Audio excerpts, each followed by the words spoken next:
How to virtually participate in Launch America, Vice President Pence highlights the nation's return to human spaceflight, and honoring a legendary astronomer. A few of the stories to tell you about this week at NASA.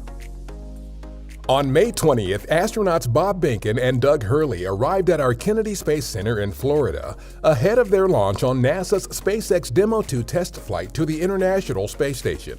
2 days later, the mission got the formal go-ahead for a May 27th launch attempt at a flight readiness review. The mission, targeted for launch from Kennedy's historic Launch Complex 39A, is being celebrated as Launch America, marking the first human spaceflight from the U.S. since the end of the Space Shuttle era. I happen to have been one of the 4 astronauts that landed here almost 9 years ago in T-38s on the 4th of July of 2011 to close out the Space Shuttle program. So it's incredibly humbling to be here to start out the next launch from the United States. As graduates of military test pilot schools, if you gave us one thing that we could have put on our list of dream jobs that we would have gotten to have someday, it would have been to be aboard a new spacecraft, be conducting a test mission aboard that spacecraft, and Doug and I get that chance to do it. So we're thankful for that opportunity. While pre-launch and launch day activities are not open to the public due to social distancing concerns, NASA invites you to virtually participate in this historic milestone. In addition to continuous launch day to docking day coverage on NASA television, virtual activities include a NASA social as well as activities across our social media channels, including YouTube, Twitter, Facebook, Instagram, and LinkedIn. For more about how to virtually participate, go to nasa.gov/beourguest.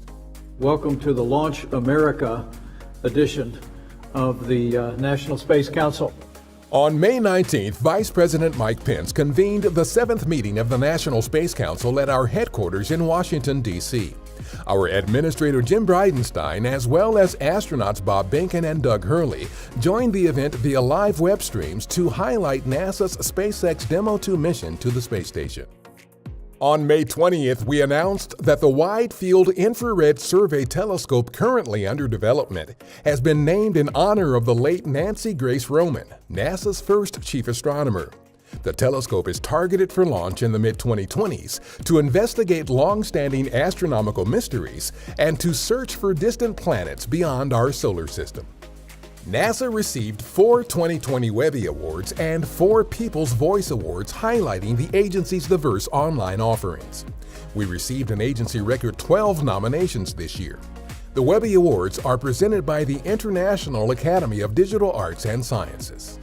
The Japan Aerospace Exploration Agency and Mitsubishi Heavy Industries launched an unpiloted HTV-9 cargo spacecraft on May 20th, loaded with more than 4 tons of supplies for the International Space Station, including the final set of new lithium-ion batteries and adapter plates to complete a multi-year upgrade of the station's power system.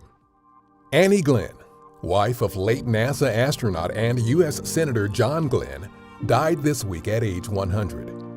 A NASA statement praised Annie Glenn as a stalwart member of the space and military communities whose courageous support of her legendary husband was unmatched. The statement also noted her lifelong public service on behalf of children, the elderly, and the disabled. That's what's up this week at NASA. For more on these and other stories, follow us on the web at nasa.gov/twan.